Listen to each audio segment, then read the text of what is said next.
to make a chocolate pie with you. Raw, vegan, with the best ingredients, really simple. Even when you're using the best ingredients, it's not expensive to make, and it's really simple. And you can do that in well, the preparation is only a few minutes, but then you let it cool down in the fridge. So overall, I'd allow an hour and a half for it to be ready and well, ready to eat. Okay, so let's start with the crust.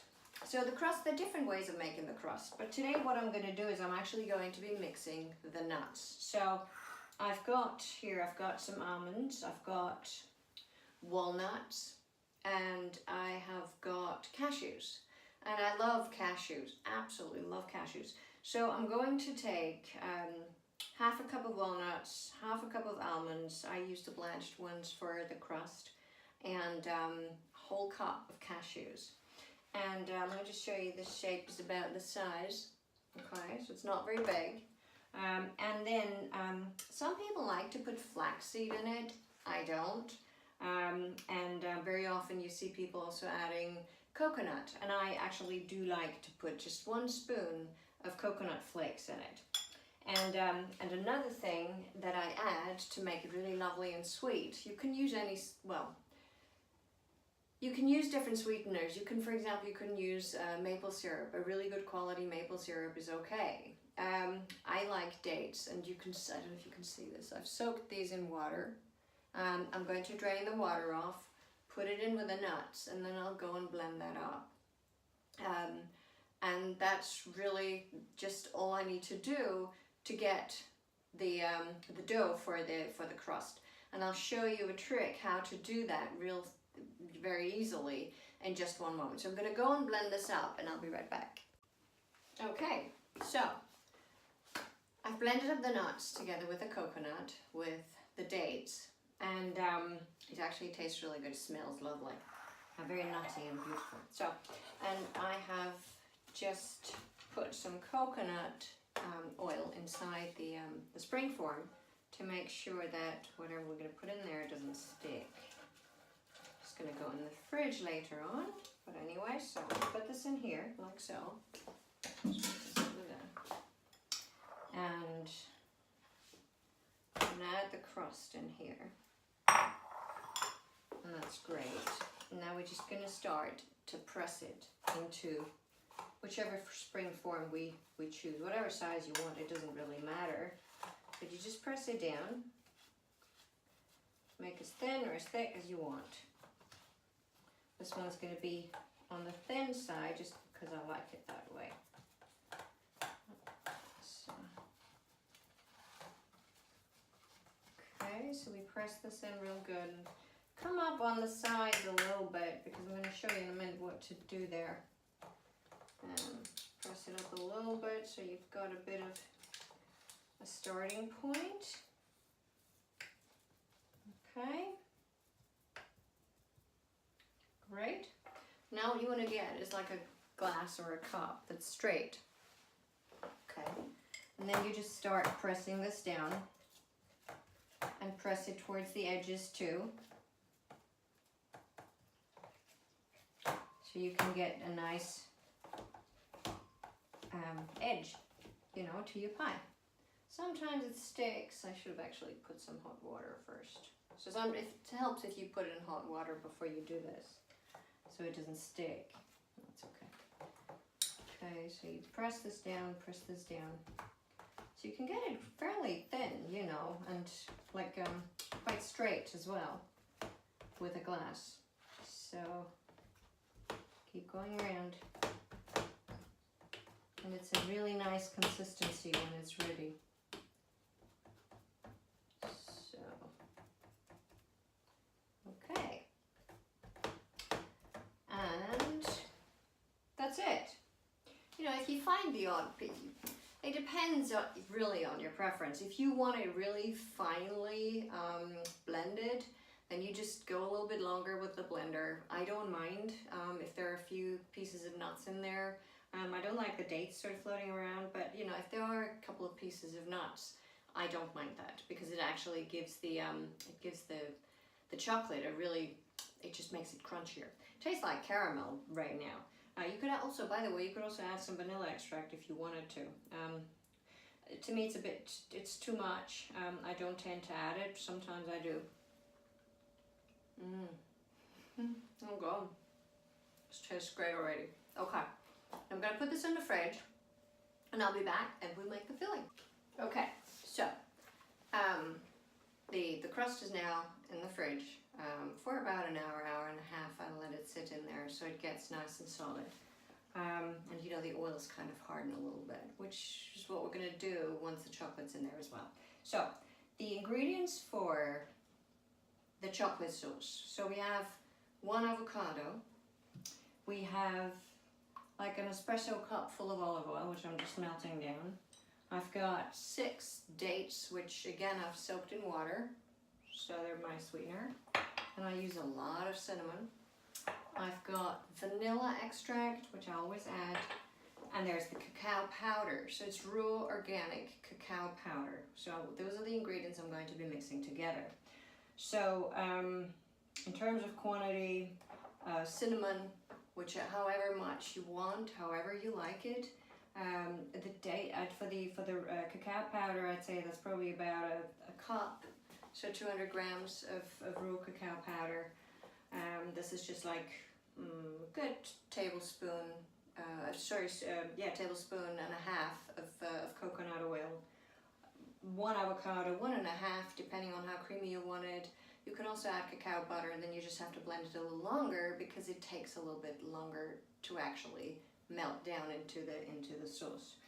So what I'm going to do now is I'm just going to go and blend all of this together, and then I will see you again shortly. I don't think you want to watch me get the avocados out of the shell, do you? No, I didn't think so. Okay, see you in a moment.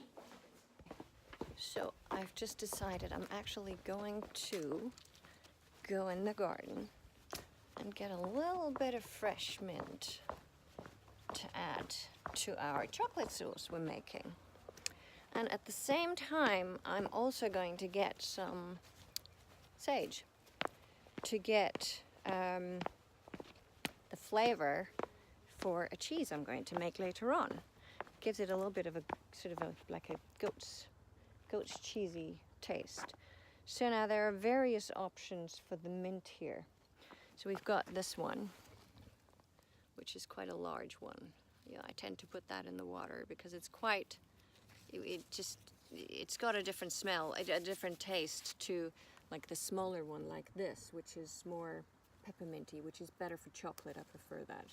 I'm only going to put a tiny amount because it's a really small, it's a small cake, so this will do me. Thank you. Always say thank you to the plant you're about to take something from. And let's go and have a look what else I have got down here, which is basically, it's the sage, the salvia. This one I think smells a little bit better. Yeah, beautiful. Okay, so we're going to take just a little, just enough to make, never take more than what you're going to be using. Thank you. And always say thank you to your plants. Okay. So it's a glorious day, but I can definitely feel a chill in the air. Weather's turning, unfortunately. Summer seems to be over. Here's some winter salad. We're going to be covering shortly because it's already taken, see here a little bit, it's gone a bit dark. Yeah, this needs to be covered. Oh, come back. There we go. All right. So, and look at this. The tomatoes have been growing all summer like crazy. I've had tomatoes of this pretty much every day for the salad, which was fantastic. Ooh, and here's something else that keeps popping up occasionally, and I use it. I haven't done it for a few weeks now, but I'm going to do it again. It's a nettle soup. Have a look at this. Beautiful, fresh. I only take the top bits, but you want to definitely be wearing some gloves because, yeah, it's a nettle. So just make sure you wear gloves when you go and cut them. There's no more dandelion. Oh, there is actually. There's a little bit of dandelion as well. Great, I'll come back for you later. Okay, all right, so I'm gonna see you in the kitchen. Oh, bye. Okay, so I've just been to the garden, as you know, and I found something else on the way, and it's just a little bit of the leftover lavender here. And I'm going to actually take this and put this in with the chocolate. And here are the two little mint bits, so I'm going to use those. And I've also found the rosemary. So this is my sage, which is going in the cheese later on, and the rosemary will go in the cheese too. It'll give it a little bit of a greeny color, unless I put, I might actually add some red pepper in there. So we'll see what it turns out. It turns out different every time, which is part of the fun. So I'm gonna go and blend the chocolate up, and then I will, oops, sorry, can't even see me. And then, there we go. And then we're going to finish the chocolate cake off. I'll see you in a moment. Okay, so I've blended all the ingredients together. The only thing I didn't mention earlier is you might need a little bit more water to blend all this. Sometimes I add not boiling water, but hot water, sort of, you know, cool down water from the kettle, just because my favorite machine sometimes struggles a little bit with getting everything worked through. So what you might do if you use an open blender, which I would usually recommend, you just add bit by bit, you add a little bit of water until you get the consistency that is about right. And that should look something like this. Okay? So this is then what basically you just add onto your cake, and you flatten it out, and then you put it back in the fridge for a couple of hours, and then you're ready to enjoy it. And there we go. Oh, I can smell a little bit of that lavender. That's amazing. Now that's going to be quite an interesting one. I've never done that before, so I'll tell you what it tastes like. Okay, so that's great, and now we're going to smooth this out a little bit. Make sure it sort of goes right into the edge.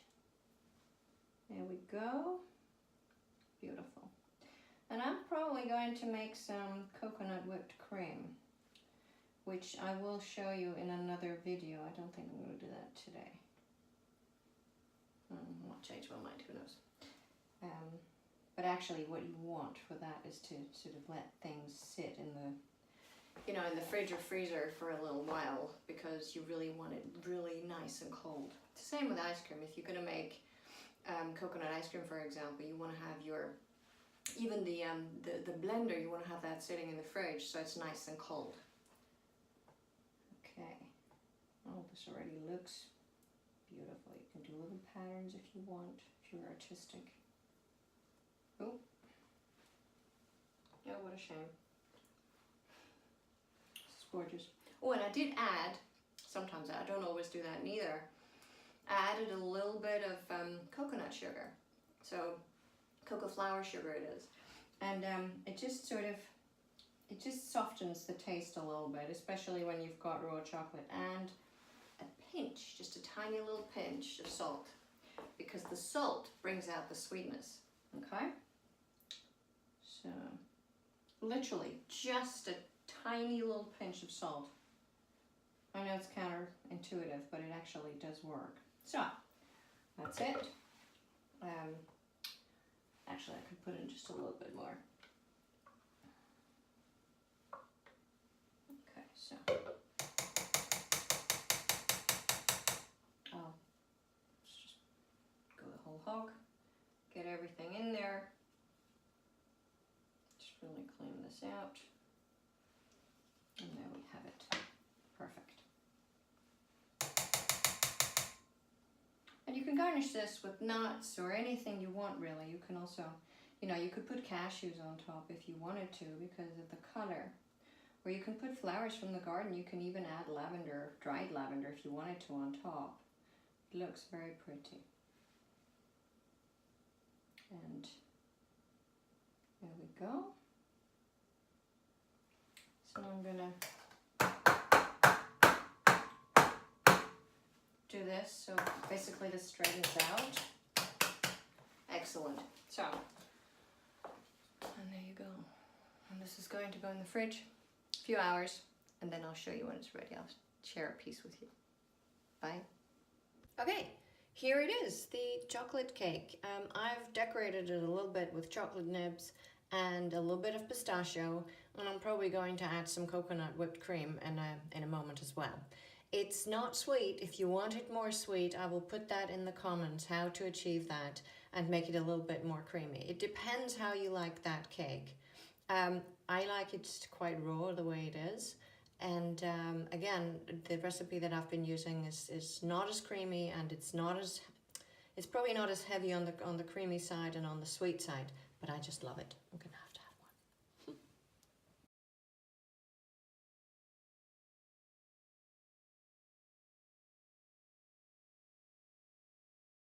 one.